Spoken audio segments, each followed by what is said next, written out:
सगळ्यांनी परमार्थ सेवक शांताराम दादा खांदवे यांच्यासाठी जोरात टाळ्या वाजवायच्या आहेत।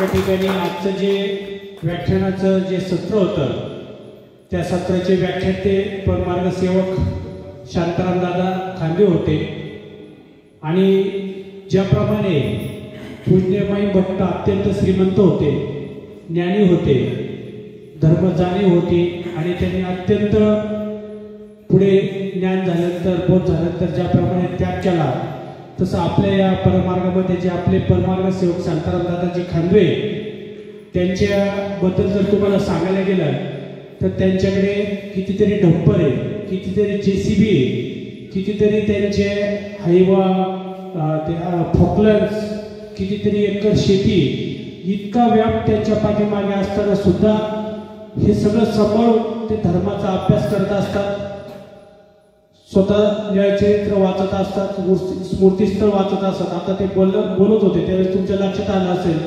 लीळाचरित्रातून बोलले, स्मृतिस्थळातून बोलले, म्हणजे इतकं व्यस्त शेड्यूल असताना सुद्धा धर्मासाठी वेळ देतात। या सर्वज्ञ सेवा वास्तविक मंडळाला गेल्या 20 वर्षापासून ते जोडले गेलेले आणि प्रत्येक कार्यक्रमात त्यांचं योगदान असतं।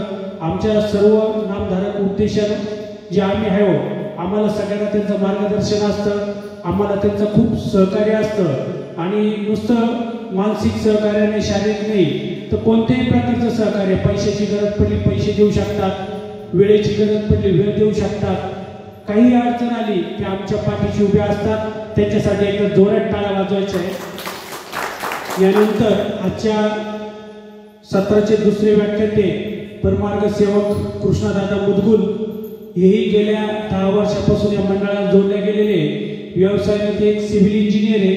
त्यांचं शेड्यूल पण अत्यंत व्यस्त असतं, त्यांना अभ्यासाला जास्त वेळ भेटत नाही, पण या मंडळाला जोडले गेल्यापासून त्यांनी बाबांना शब्द दिलाय की बाबा मी रोज थोडा थोडा तरी अभ्यास करण्याचा प्रयत्न करेन आणि ते आता प्रयत्न करायला सुरुवात केली, अभ्यास करायला सुरुवात केली। आता मी त्यांना विनंती करतो की त्यांनी आपलं 2 नंबरचं सत्र गुंफायचंय। दंडवत प्रणाम।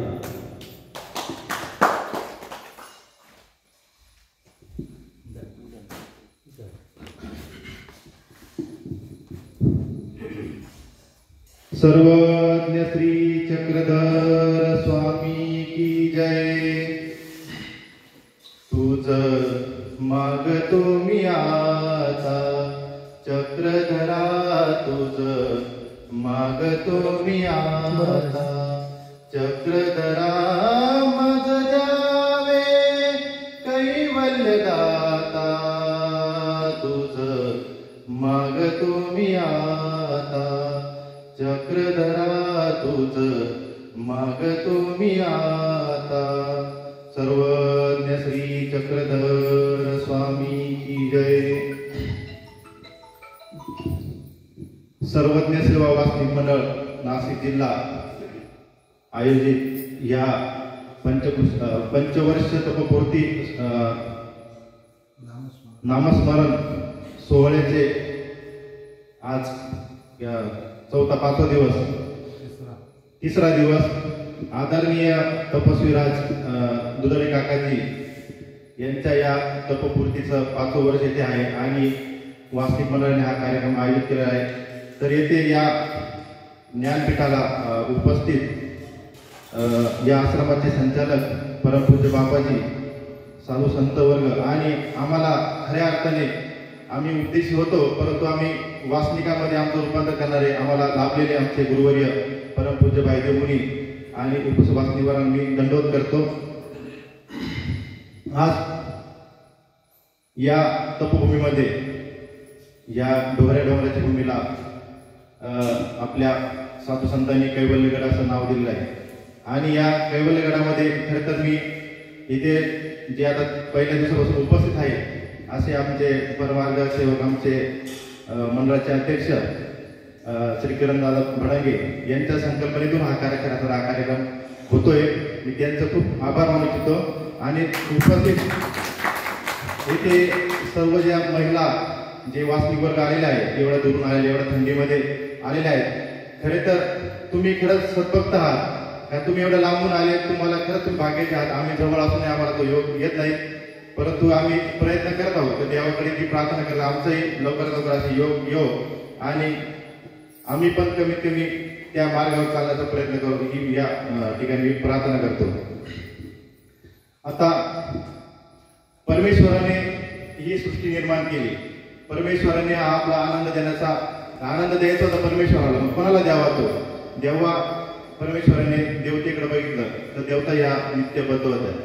तसेच प्रपंचाकडे बघितलं, प्रपंच हा तर जड आहे, तर आपला हे आनंद द्यायचा कोणाला? पण तो तिसरा जो पदार्थ होता जीव, तर हा जीव एक मायेच्या तवामध्ये पडलेला होता, इतपत पडलेला होता. तर देवाला दया माया कृपा करुणा या देवाचे गुण आहेत. तर देवाला आपली कृपा उपजली आणि देवाने या आपल्या जीवासाठी, या आपल्या जीवाचा उद्धार करण्यासाठी आपल्याला या सृष्टीचा निर्माण केला. म्हणजे बघा, या जीवासाठी परमेश्वराने किती खरा केला आहे. म्हणजे याचा आपण विचार जर केला, चांगला चिंतन जर केलं, तर कदाचित आपल्याला याची जाणीव होईल का खरंच परमेश्वराने आपल्यासाठी खूप काही करून ठेवलं आहे. मग परमेश्वराने आपल्यासाठी ही सृष्टी निर्माण केली, पण त्याच्यामध्ये आता हे मायेच्या तणातून जीव काढला, पण त्याला अनादी अविद्या हे सर्व देऊन मायेच्या साह्याने हे आपल्याला मनुष्य देह हात दिला. या मनुष्य देहामध्ये आता आपला जर जीवनाचा सार्थक करायचा असेल तर परमेश्वरा भक्तीशिवाय आपला उद्धार नाही. हे आपल्याला परमेश्वराने स्वतः अवसर घेऊन सांगितलं आणि आपल्याला या जन्ममृत्यूच्या फेऱ्यातून कशी मुक्तता मिळेल. आपल्याला परत त्या मायेच्या तमात जायचं नसेल तर आपल्याला परमेश्वर भक्ती केल्याशिवाय पर्याय नाही.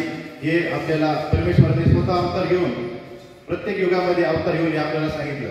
आजपर्यंत अनंत जे उद्धारले, आज परमेश्वर अनंत जे उद्धारले सांगितले, परंतु पुराणामध्ये अर्जुन उद्धव हे प्रसिद्ध आहे. पण आपला जो जन्म आहे, आज आपण या कलियुगामध्ये आलोय, तर मग आपला या तीन युगामध्ये आपला उद्धार झाला नाही. तर आपण कमीत कमी आपण दुर्भाग्य का आपल्या या कलियुगामध्ये, या युगामध्ये आपला जन्म झाला आहे. पण या युगातही आपल्याला असंनिधानी परमेश्वर आहे आणि असंनिधानी परमेश्वराने आपल्याला जो काही आचार सांगितला आहे, जी काही अस्थिपरी सांगितली आहे, त्या विचारावर चालणे म्हणजेच ही परमेश्वराची भक्ती होय. आणि माझा विषय आजचा हा भक्तीचे, आपल्या जीवनातील भक्तीचे महत्व हा आहे. मी त्या विषयाला थोडासा न्याय देण्याचा प्रयत्न करेन. तरी आता आपण भक्ती का करावी, तर आपल्याला हा जो मनुष्य देह प्राप्त झालेला आहे, या मनुष्य ही आपली जी योनी आहे ही सर्वात उच्च आहे आणि आपल्याला मोक्ष प्राप्त करायचा अधिकार आहे. आपल्याला जर मोक्ष प्राप्त करायचा असेल तर आपण भक्ती करावी. हा एक भक्तीचा सिद्धांत झाला आहे. म्हणजे गीतेमध्ये भगवंताने सांगितले, मला जो आनंदी भावे शरण येईल त्याचा मी उद्धार करेल. हे परमेश्वराने गीतेच्या माध्यमातून आपल्याला एक द्वापर युगामध्ये सांगितलं होतं, अर्जुन देवाला निमित्त करून. परंतु तेच तत्वज्ञान सर्वज्ञ श्री चक्रधर स्वामींनी आपल्याला या कलियुगामध्ये 800 वर्षापूर्वी भक्तांच्या माध्यमातून आपल्याला सांगितले. त्यावेळेस जे सन्निधानी जे भक्त होते, खरे तर ते काही प्रेमी भक्त होते, काही ज्ञानीय भक्त होते. तर त्यांचा जो अधिकार होता खूप श्रेष्ठ होता. तसं पाहता अधिकार हा प्रत्येकाचा असतो, पण तो अधिकार आपण कितपत आपल्यामध्ये उतरवतो त्यावर आपल्याला सगळं आपलं ठरलेलं असतं, जेवण ठरलेलं असतं, आपला उद्धार होईल की ना होईल. आता या जगामध्ये प्रत्येक जण भक्ती करतो, कोण कोणाची करतो. आता देवता भक्ती करणारे, जे आहे हे शक्यतो हे विधीचा प्रकार असतो. म्हणजे भक्तीमध्ये पण 2 प्रकार आहे, विधियुक्त भक्ती आणि बाह्ययुक्त भक्ती. जे विधियुक्त भक्ती करतात हे फक्त देवतेचेच भक्त असतात, हे मी जाणतो. आणि आपल्या पण संप्रदायामध्ये आपल्याला पण देवाने जे काही अस्थिपरी, जे काही आपल्याला सांगितलं आहे, जो काही आचार सांगितला आहे, तर आपण तो आचाराप्रमाणे वागलं किंवा तो आचार केला तर आपल्याला परमेश्वर प्राप्त होऊ शकतो. परंतु आपण जर विधीमध्ये अडकलो तर आपण देवताच भक्ती करतोय हे मी ते सांगू शकतो. आज मी बघतोय पंथामध्ये बरेचसे काही वासनिक पण आहेत, साधू संत पण आहेत, ते काही ज्योतिषाचार्य आहेत. हे विधी करा, विधी म्हणजे इकडे खेटे घाला, इकडे नारळ बांधा, गळ्यात चिठ्ठी घाला, हे देवाचं जे नामाचं धाट आहे, या नामाचं धाट आहे, जे महत्व न सांगता तर तुम्ही त्यांना विधीमध्ये अडकवता, तर का तर तुम्ही देवतेचे भक्त आहात, मी हे सांगतो.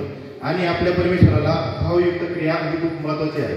जर भाव तुमच्या भक्तीमध्ये भाव नसेल तर ती परमेश्वर भक्ती नाही, हे मी सांगतो. द्वापार युगामध्ये ज्यावेळेस नारदाने एकदा श्रीकृष्णाला सर्व त्यांच्या पटराण्या होत्या, ज्यांच्याकडून त्या पटराण्या घेतले होते, पण ज्यावेळेस देव श्रीकृष्ण देव जायला निघाले नारदांसोबत, त्यावेळेस सत्यभामा म्हणे, आता सत्यभामा होती ती, सत्यभामा म्हणे की आम्हाला आमचे श्रीकृष्ण महाराज परत द्या. पण नारद म्हणे तुम्ही एक काम करा म्हणे, त्यांच्या वजना इतकं सोनं मला द्या म्हणे, मी तुम्हाला श्रीकृष्ण महाराज परत देतो म्हणे. ही द्वापार युगामध्ये एक कथा आलेली आहे, ती मी तुम्हाला सांगतो. मग ठीक आहे म्हणे, मग श्रीकृष्ण महाराजांची सुवर्ण तुळा करायला लागतात, तिथे सुवर्ण तुळा करायला लागतात. तर प्रत्येक राहतात, ते राहण्यात राहतात, प्रत्येक भरपूर सोनं असतं, प्रत्येक जण सोनं ठेवतं, देवकी माता सुद्धा पण सोनं टाकते, परंतु तरी श्रीकृष्ण महाराजांचं वजन काही होत नाही, कारण की त्यांना परमेश्वर संवादाला नसतो. पण परमेश्वर संवादाला असतो फक्त रुक्मिणी मातेना, कारण रुक्मिणी माता हे त्यांच्या प्रेमीय भक्त होते. आता प्रेमीय भक्त म्हणजे आजच्या काळात प्रेमयुक्त भक्ती, म्हणजे परमेश्वर ठिकाणी प्रेम असेल त्याला सुद्धा भक्ती म्हणतात. असे प्रेमीय भक्त होते, सुदामा होते, आपल्या पुण्य माईसा होते, असे प्रेमीय भक्त होते. ते प्रेमीय भक्ताला सरळ मार्ग असतो, त्यांना मार्गामध्ये त्यांना कुठंच काही नसतं, स्पीड ब्रेकर वगैरे काही नसतो, कारण ते त्यांचा भाव हा उच्च कुठेच असतो, म्हणून ते प्रेमीय भक्त. तसं कर्मराठीमध्ये प्रेम वेगळं असतं. कर्मराठीतलं प्रेम कसं असतं, समजा आईला जे बाळ होतं, त्या बाळावरती त्या बाळाचं प्रेम पहिले आई वडिलांवर असतं, पण त्या थोडं ते बाळ थोडं मोठं होतं, समजा कॉलेजला वगैरे त्याच्या काय तरुणी प्रेम होतं, तर त्या तो लग्नाच्या वयामध्ये त्या तरुण विवाहाला ठीक आहे, नाही तर त्या विवाहाने त्याचं बायकोवर प्रेम जातं. ते बायको प्रेम गेल्यानंतर ते बायको प्रेम कुठपर्यंत असतं, त्याचं प्रेम जोपर्यंत एखादं बाळ होत नाही तोपर्यंत. त्याला बाळ झालं, त्याचं प्रेम बायको कमी होतं, बाबा बाळावर जातं. बाळावरचं प्रेम ज्यावेळेस तो लग्न होतं, त्याचं त्या बाळाचं लग्न होतं, त्याच्या मुलाचं लग्न होतं, मग त्याचं प्रेम त्या नातावर जातं. असं एक कर्मराठीतलं प्रेम असतं, आणि ते प्रेम सगळं दुःखमय असतं, म्हणजे हा संसार सगळा दुःखमय. आणि जे आपण प्रपंच परमेश्वराचं जे प्रेम आहे, हे अनंत आहे, अगाध आहे, याच्यावर कुठलीही सीमा नाही, त्याला आपल्याला अमर्याद प्रेम आहे. त्यामुळे त्या प्रेमाची ज्या आनंदाला सीमाच नाही. जर रुक्मिणी मातेची भावरूप प्रिय होती, तर त्या रुक्मिणी मातेने फक्त एक प्रेमाने एक अर्थतेने परमेश्वराला विनंती केली की परमेश्वरा म्हणे, माझा खरंच तुमच्यावर प्रेम असेल, माझा खरंच भाव तुमच्या मनात माझा भाव जर खरा असेल, तर तुम्ही या माझ्या तुळशी पत्राने एक तुळशी पत्राने तुमचं वजन स्थिर होते. तेवढा ते तुळशी पत्र त्या भावाने ते सुवर्ण पेटी होते, तर लगेच सुवर्ण बरोबरीमध्ये येते. म्हणजे आपण जी क्रिया करतो ही त्याच्यामध्ये भाव आत्मता ही खूप महत्वाचं. कारण भक्ती म्हणजे काय, आपलं देवाविषयी समर्पण पाहिजे. समर्पणाशिवाय आपल्याला भक्ती करू शकत नाही. कारण जीव हा एखादा आहे. आता आपण प्रपंचामध्ये असतो, प्रपंचामध्ये असताना आपल्याकडे किती पैसा असो किंवा नसो, परंतु आपण कसं त्या परिस्थितीला हँडल करतो, म्हणजे आसक्ती कितपत ठेवतो, त्याच्यावरून आपली भक्ती ही ठरत असते. जर आपण प्रपंचामध्ये खूप आसक्ती ठेवली आणि देवाला फक्त सकाळ संध्याकाळ असा नमस्कार केला तर त्याला काही अर्थ नाही. देवाने आपल्याला निरंतर स्मरण सांगितलेलं आहे, निरंतर विधीने सांगितलेलं आहे, निरंतर स्मरण करा. देवा आहे जसं आठवा तुम्हाला देवाचं तुम्हाला वाचन करावं लागेल, ज्ञान पण मिळवावं लागेल. म्हणजे या सर्व गोष्टी एकमेकाला पूरक आहेत, तरच तुम्ही परमेश्वराचे भक्त होऊ शकाल. आता भक्ती आपल्या जेव्हा अंगामध्ये तेव्हाच भिडेल त्यावेळेस आपला अंतःकरण शुद्ध राहील. आणि भक्ती ज्यावेळेस आपल्यामध्ये येईल त्यावेळेस आपण विकार, विकल्प, स्वभाव याच्या ऑटोमॅटिक हे जे सगळं आहे हे आपल्याला उचलून जातात ज्यावेळेस आपण परमेश्वराची भक्ती करतो त्यावेळेस. आणि आता जे आस्ती परिमधले वचन आहेत बऱ्यापैकी.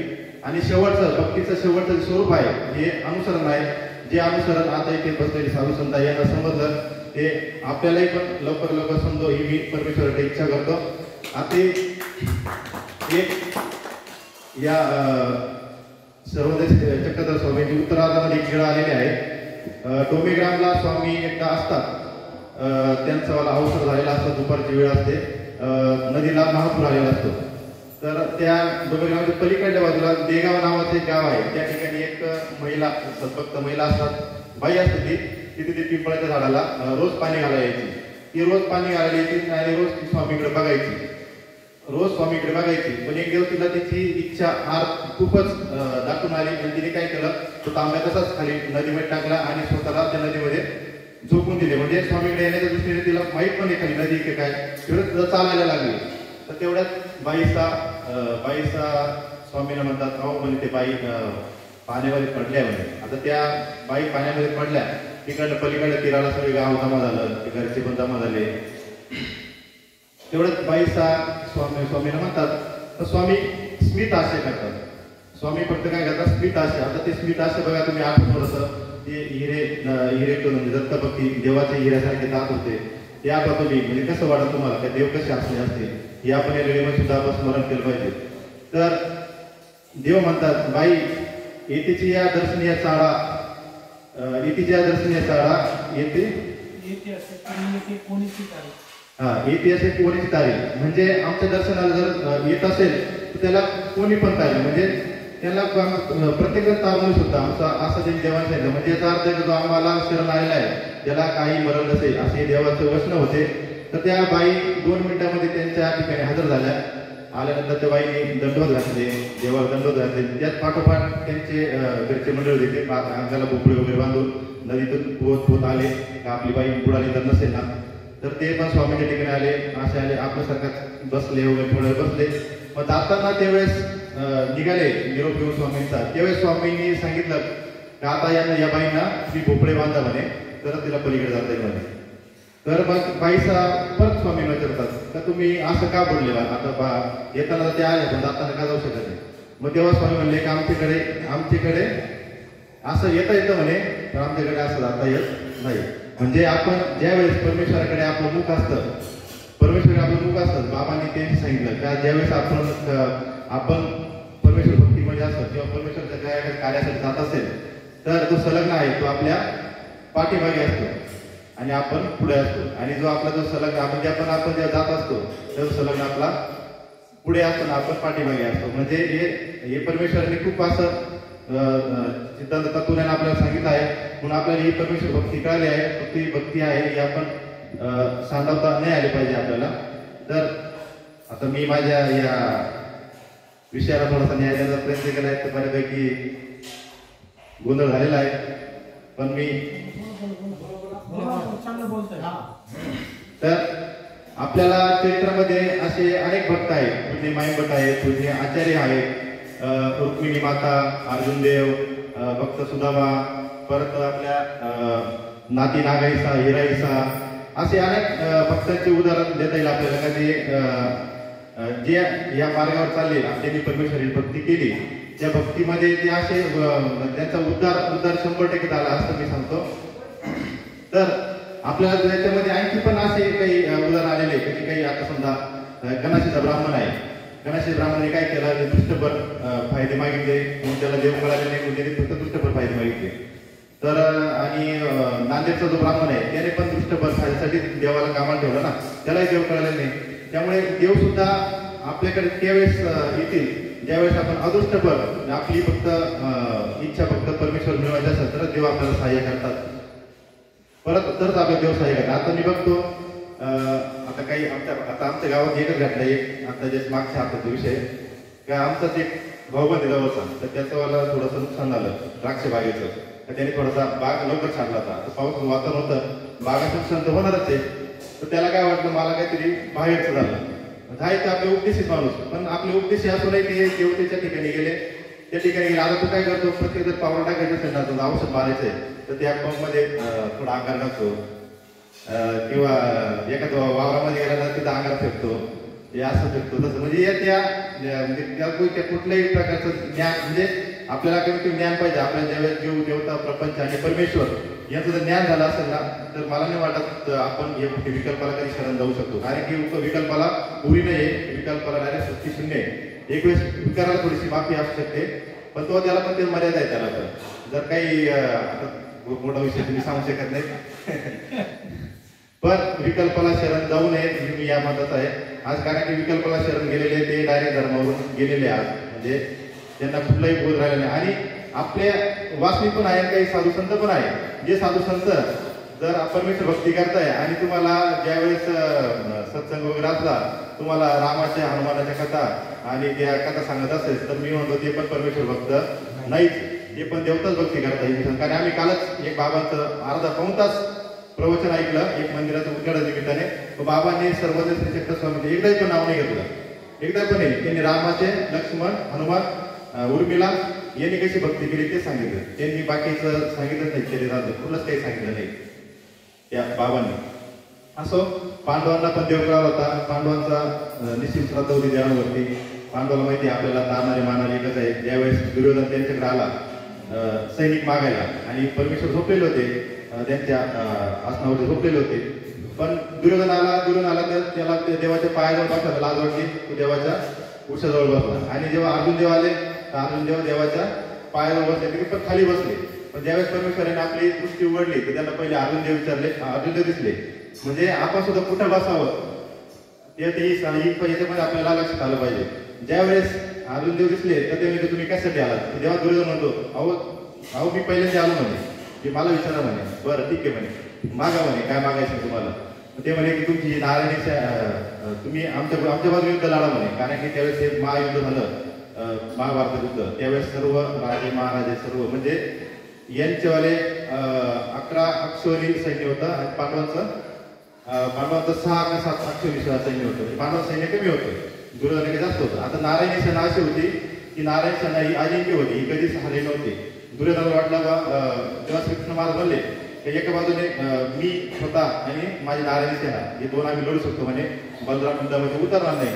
मग दुर्योधनाने विचार केला, त्याला परमेश्वर देव समजत होते त्याला ना. तो म्हणे आता हे श्रीकृष्ण महाराज निशस्त्र राहण्याची भूमिका दिली, आता आपल्या काही कामाचे नाही म्हणे, तुमची सेना आम्हाला द्या म्हणे. चालेल म्हणे, काय अडचण नाही. पण अर्जुन ते म्हणे आम्हाला सेना नको काही नाही, तुम्ही एकटे जरी राहिले तरी पण तुम्ही आमच्या बाजूने आम्हाला तुम्ही पुरेसे. अर्जुन देवाला कृष्ण महाराज माहित होते काय आहे की तेव्हा ते परमेश्वराला ओळखत होते अर्जुन देव. परंतु त्यांना तोपर्यंत तरी बोध नव्हता. ज्यावेळेस त्यांना विश्वरूप दाखवलं त्यावेळेस अर्जुन देवाला खरा बोध आला. तोपर्यंत ते देवाला फक्त एक देवता म्हणा असं काहीतरी चमत्कारी वगैरे मानत होते बस. परंतु ज्यावेळेस कर्तव्याने देवाने गीतेच्या माध्यमातून तत्त्वाने सांगितलं, ज्यावेळेस त्यांचा संभ्रम दूर झाला सगळा, त्यावेळेस अर्जुन देवाला बोध झाला. कारण अर्जुन देवढे पात्रता होती अर्जुन देवाची, म्हणून देवाने त्याला निमित्त करून गीता सांगितलेली. तर सांगायचं कारण एकच का आपण आपल्या जीवनामध्ये जेव्हा भक्ती आपल्या अंतकरणामध्ये आपण जोपासतो तर आपल्या अंतकरणामध्ये काठिण्य आहे, हे काठिण्य पण दूर होतं. आणि काठिण्य अंतकरणात काठिण्य असणे हा एक अनाधिकार आहे. म्हणून आपल्या अंतकरणात कधीच काठिण्य नसावं, आपल्याला दुसऱ्याप्रती प्रेम असावं, आपल्याला म्हणजे दुसऱ्याप्रती द्वेष नसावा. आणि आपण अन्य कथन पण करू नये, म्हणजे अन्य वार्ता पण करू नये. कारण अन्य वार्तापेक्षा निद्रा स्थान असे देवाने सांगितले. म्हणजे अन्य वार्ता सुद्धा एक दोष आहे आपल्यामध्ये, आणि ती पण अन्य वार्ता करत असेल तो पण एक देवतेचाच भक्त आहे असं सांगतो. तर आता माझ्याकडे भांडवल जवळपास संपलेलं आहे, त्यामुळे मी आता आवडते घेतो. एवढं बोलून माझे 2 शब्द संपवतो. दंडवत प्रणाम.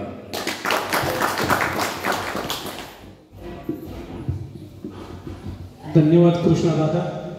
आपलं भांडवल संपलं नाही, आपण भरपूर बोलून गेलात, त्यामुळेच मला असं वाटलं की आता काही नाही.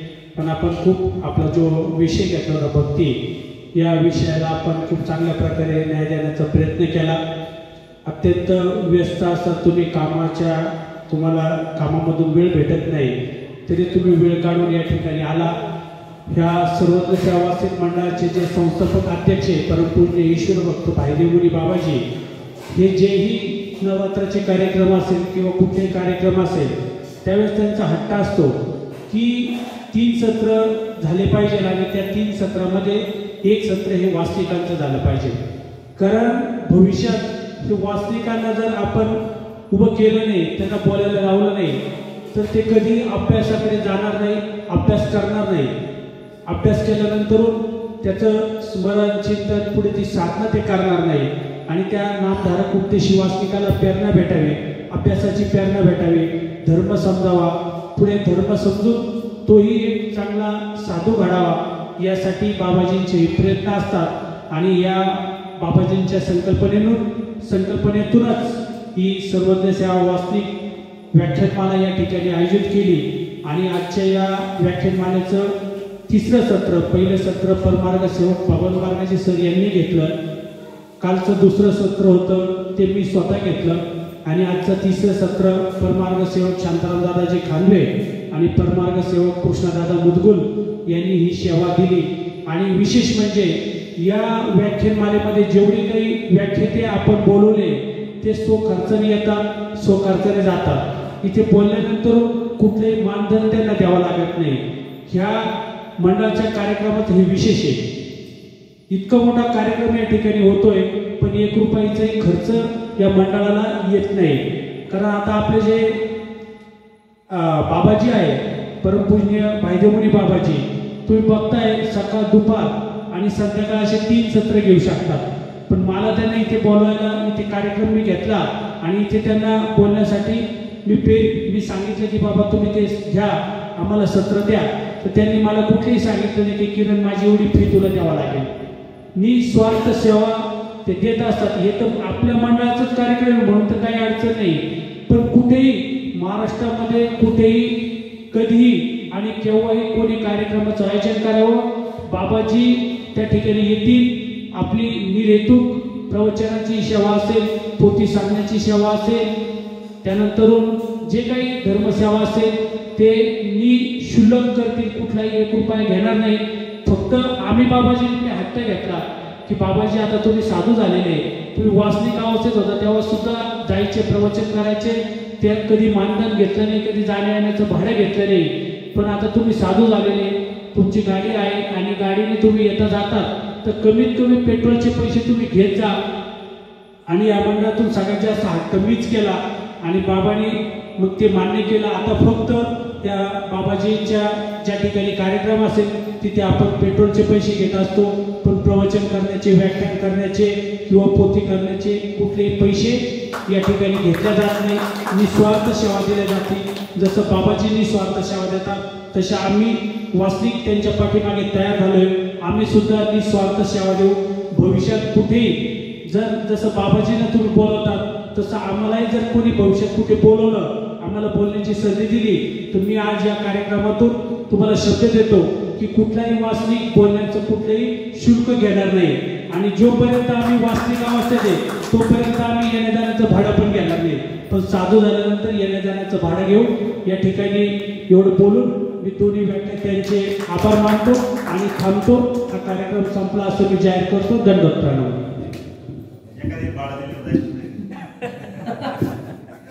आता तुम्ही भाव का